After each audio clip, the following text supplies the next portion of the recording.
Hey, good afternoon, beautiful family. I hope you guys are doing great.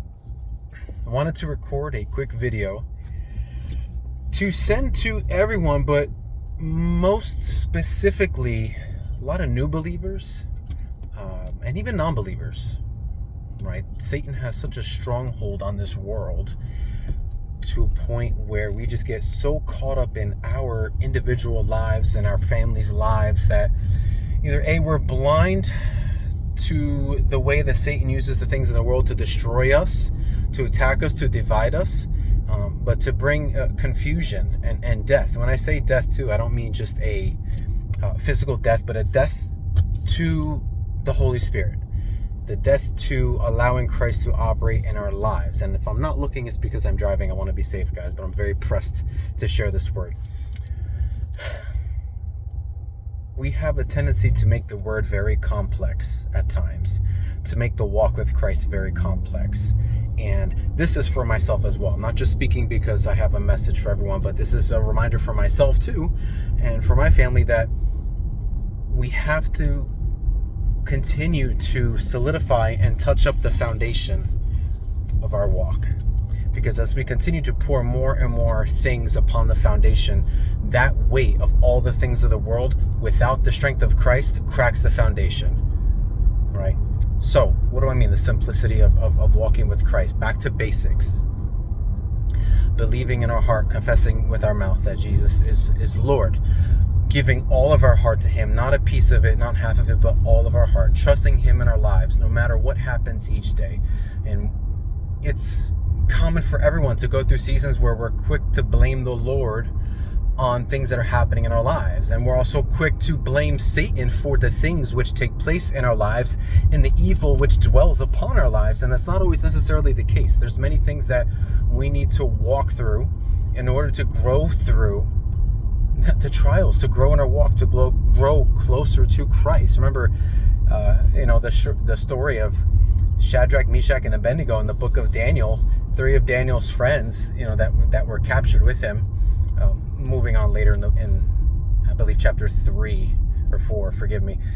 Anyways, they're tested in the fire. They're put in the fire, and they're just absolutely petrified and terrified that they're going to be scorched to death. But Jesus was there with them. There were 3 in the fire, and surely the king noticed that there were 4 in the fire. Why? Because Christ was always present with them. Even before He came to dwell and roam onto the earth, He was there. He was always there since the beginning in the Spirit. So I'm sharing this because so many people that I know, including myself, just going through a lot of weight, a lot of things happening. A lot of people have physical struggles and difficulties, a lot of pain, a lot of emotional pain, a lot of burden that we're carrying. But there's something that just has come recent, just repeated, to get back to the basics. Give the Lord all of our heart. Just trust in Him. Whatever you're going through, trust in Him. And if you don't have that relationship with Him, if you're on the fence, you think, oh, it's just a story, it's just a book written by men, He is absolutely real and true, and He is the way, the truth, and the life. What people misinterpret is that a book written by men, multiple men over thousands of years, all point to the exact same thing, and has prophecy upon prophecy being confirmed through all these men, led by the Holy Spirit, not their own doing, right? Let's be honest though, there's a lot of people too that have misrepresented Christianity, misrepresented what it means to walk with Christ, put a bad label on the title or the name of church. Church is us. Church is the believers, the family. Where there's 2 or more that are gathered, that be the church. Christ dwells within it, okay? So whatever you're going through, spend time with the Lord one-on-one. Open your heart, cry out to Him.